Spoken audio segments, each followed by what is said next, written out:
ఒకరిని అనే ముందు మనం బతుకు ఎలా ఉంది, ఒకవేళ ఈరోజు బాగున్నా రేపు ఎలా ఉంటుందో అని ఆలోచించాలి. నోరు ఉందని ఎలా పడితే అలా మాట్లాడితే చివరికి ఆ నోరే పడిపోతుంది. దానికి ఒక ఉదాహరణ ఉంది. ఒక పొలంలో ఒక కొబ్బరి చెట్టు ఉండేది.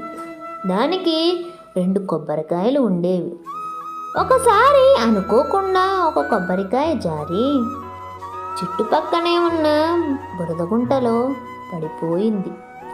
అది చూసి చెట్టుకు ఉన్న మరో కొబ్బరికాయ చాలా హేళనగా నవ్వుతూ, "నువ్వు బురదలో పడిపోయావు, ఇంకా అసలు బయటికి రాలేవు" అంటూ వెక్కిరిస్తుంది.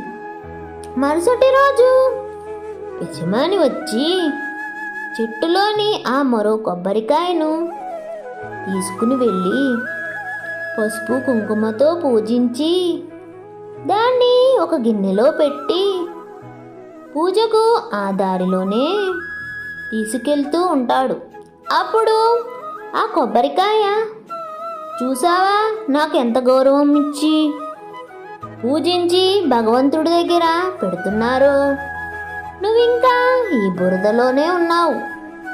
నా స్థానం ఇది, నీ స్థానం అది" అంటూ వెక్కిరిస్తుంది. అది విన్న ఆ కొబ్బరికాయ ఎంతో బాధపడుతుంది.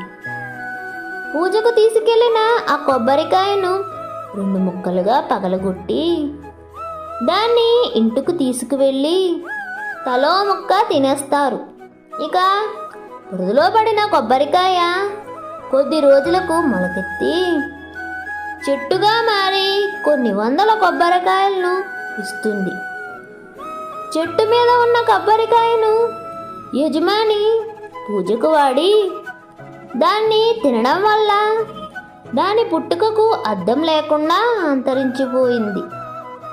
కానీ బురదలో పడిన కొబ్బరికాయ మాత్రం తాత్కాలికంగా ఎవరికీ ఉపయోగపడకపోయినా మొలకెత్తి మహావృక్షంగా మారిన తర్వాత శాశ్వతంగా ఎన్నో రకాలుగా అందరికీ ఉపయోగపడుతుంది.